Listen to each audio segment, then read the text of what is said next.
안녕하세요, 타민입니다. 자, 오늘은 요즘 대세죠. 이 챗 GPT를 주식에 활용하기 2탄입니다. 오늘은 챗 GPT로 기업의 분기별 실적 발표, 어닝콜을 단 2분 만에 요약하는 방법 알아보도록 하겠습니다. 이 챗 GPT를 주식에 활용하기 1탄 영상에서 도움이 많이 되셨다는 댓글들이 있어서 이 챗 GPT를 뭔가 더 활용할 수 있는 방법이 없을까 고민해보고 시도해보다가 이 꿀팁을 찾게 됐습니다. 자, 시작하기에 앞서서 이런 분들은 꼭 이 영상을 보시라고 말씀드리고 싶습니다. 나는 관심 있는 주식이 너무 많은데 도무지 얘네들을 다 분석할 시간이 너무 부족하다, 이런 분들, 아니면 나는 미국 주식 제대로 해보고 싶은데 영어 실력이 좀 부족해서 걱정이다, 이런 분들은 이번 영상 꼭 끝까지 보셨으면 좋겠네요. 자, 그럼 바로 시작해보도록 하겠습니다. 자, 일단 제가 이 챗 GPT 사이트로 들어왔는데요. 이 챗 GPT가 도대체 뭐냐 잘 모르겠다 하시는 분들은 제 이전 영상 참고해주세요. 제가 챗 GPT가 뭐 하는 건지 소개해드리고 이걸 활용해서 테슬라 적정가치 구하는 방법까지 알려드렸습니다. 자, 그럼 오늘은 주식 분석에서 되게 중요한 부분이죠. 기업의 실적 발표, 어닝콜 분석하기, 이걸 챗 GPT로 해보겠습니다. 자, 근데 이 어닝콜이 뭐냐, 쉽게 말하면 기자회견 같은 겁니다. 우리 손흥민 선수 같은 운동선수들도 경기가 끝나면 경기가 어땠는지 기자회견을 하잖아요. 기업들도 똑같습니다. 매 분기가 끝나고 그 기업의 3달 동안의 실적은 어땠는지, 앞으로의 계획은 어떻게 되는지, 이런 질문들을 주식을 분석하는 애널리스트들이 경영진에게 물어보는 시간입니다. 자, 근데 이 어닝콜이 왜 중요하냐, 여러 가지 이유가 있습니다. 먼저 첫 번째, 이 회사의 지난 분기 실적을 확인하면서 우리가 기대했던 만큼의 성적을 냈는지 못 냈는지 이걸 확인해 볼 수가 있고요. 그리고 두 번째, 기업의 미래 전략이나 새로운 투자나 계획에 관한 중요한 발표가 있을 수 있습니다. 그리고 세 번째, 이 애널리스트들의 질문에 경영진이 어떻게 대답하는지를 보고 이 경영진의 자질과 태도를 판단할 수 있죠. 요즘 특히나 미국 대기업들이 줄줄이 실적 발표를 하는 어닝 시즌인데 미국 주식 관심 있으신 분들은 이거 회사마다 일일이 듣기가 솔직히 너무 힘들잖아요. 하나당 거의 1시간 분량인데 이걸 다 어떻게 보고 앉아 있습니까? 그래서 제가 이 시간을 어떻게 확 줄여줄 방법이 없을까 고민하다가 챗 GPT를 잘 활용해서 이 정보를 거의 10배 이상 더 빠르게 요약해서 정리할 수 있는 방법을 알아냈습니다. 준비물은 딱 4가지만 있으면 됩니다. 구글, 챗 GPT, 팝하고 번역기, 그리고 메모장. 그럼 시작해볼게요. 자, 일단 제일 먼저 내가 보고자 하는 회사의 어닝콜을 찾아야겠죠. 저는 오늘 애플의 실적 발표를 요약해보겠습니다. 구글에 Apple Earnings Call Transcript이라고 쳐볼게요. 그럼 이제 이 어닝콜 내용을 텍스트 그대로 올려놓은 사이트들이 있는데요. 저는 그 중에서도 이 Seeking Alpha라는 사이트를 선호합니다. 깔끔하게 잘 정리되어 있거든요. 그래서 여기를 클릭하고 가장 최근 Earning Call Transcript 눌러볼게요. 가끔 여기서 로그인 요구하는 경우도 있는데 그때는 그냥 구글 계정으로 회원가입하시면 보실 수 있습니다. 그래서 이 페이지를 열어보시면 이렇게 쭉 어닝콜에서 했던 모든 내용들이 다 써져 있죠. 근데 사실 실적 발표에서 제일 중요한 부분은 이 질의응답 부분입니다. 이 애널리스트들한테 질문을 받기 전에 보통 CEO가 간단한 발표 같은 걸 하거든요. 근데 이건 어차피 경영진이 준비한 멘트들을 읽고 실적이 어땠는지 요약해주는 거라서 나중에 땡큐 실적 보고서나 뉴스로 다 찾아볼 수 있는 내용들이에요. 그와 반면에 질의응답은 라이브로 애널리스트들이 질문을 하고 거기에 경영진이 대답하는 거라서 이걸 아는 게 더 중요합니다. 자, 그래서 여기 보면 first question이라고 되어 있는 데부터 복사할게요.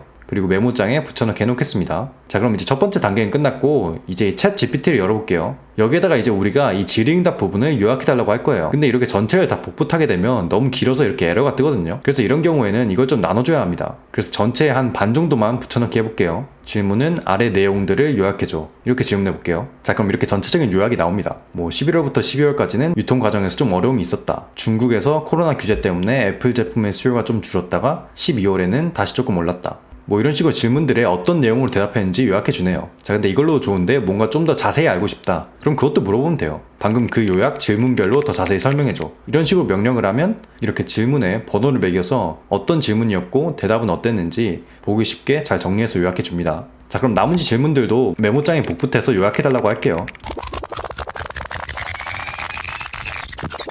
자, 이렇게 순식간에 애플의 어닝콜 질의응답을 정리를 해봤습니다. 그럼 얘네들을 복붙해서 워드에 따로 옮겨 놓을게요. 그리고 이 파일을 컴퓨터에 저장하시면 언제든지 다시 들어와서 읽어볼 수 있겠죠. 자, 근데 만약 내가 영어 실력이 좀 부족해서 정확히 무슨 말을 하는지 모르겠다, 이런 분들은 방법이 있습니다. 바로 번역기를 쓰는 거죠. 뭐 구글 번역을 써도 되고 파파고를 써도 되는데 저는 오늘 파파고를 써보도록 하겠습니다. 그 이유는 구글 번역기보다 허용되는 글자 수가 좀 더 많아서 한 번에 번역을 할 수 있어서인데요. 이렇게 워드에 정리된 내용들을 파파고에 복붙해서 번역을 돌립니다. 그럼 이렇게 한글로 번역돼서 쫙 나오죠. 그대로 다시 복사해서 워드에 붙여넣습니다. 자, 이런 영어를 못하시는 분들도 애플의 어닝콜, 팀 쿡이 무슨 말을 했는지 바로 이해 가능하겠죠. 물론 이 질의응답도 사실 유튜브 영상이나 구글의 요약본을 쳐서 보면 되긴 하겠지만 주로 이런 요약들은 모든 질의응답을 요약해주는 경우가 없고 중요했던 발표만 강조해서 보여주는 경우가 많아서 놓치는 부분이 있을 수 있어요. 하지만 이렇게 챗 GPT로 전체 내용을 요약하게 되면 애널리스트가 했던 모든 질문의 대답들을 알 수 있어서 우리가 투자자로서 이 회사의 미래를 좀 더 명확히 그려보는 것뿐만 아니라 작은 질문에도 경영진이 얼마나 성실하고 투명하게 대답하는지를 보고 그 경영진의 태도, 자질까지 판단할 수 있습니다. 오늘은 이렇게 챗 GPT를 통해서 기업의 실적 발표, 어닝콜을 요약을 한번 해봤는데요. 사실 제일 베스트는 이 어닝콜 전체를 본인이 직접 다 듣는 겁니다. 근데 우리 너무 바쁘잖아요. 이 1시간 들을 거를 챗 GPT는 거의 2분 만에 요약을 해주니까 우리의 소중한 시간을 아낄 수 있습니다. 그래서 이 챗 GPT로 앞으로 여러분들이 관심 있는 기업의 실적 발표가 있을 때 꼭 한번 활용해보시면 도움이 많이 될 것 같습니다. 자, 그리고 이 챗 GPT를 주식 투자에 활용할 수 있는 꿀팁이 또 있다면 댓글로 남겨주세요. 저도 요즘 여기에 빠져서 어떻게 하면 주식 투자에 써먹을 수 있을까? 이걸 연구해보고 있는데 좋은 아이디어가 있으시다면 공유해주시면 감사하겠습니다. 오늘도 영상 시청해주셔서 감사합니다. 다음에도 유익하고 재밌는 영상으로 돌아올게요. 감사합니다.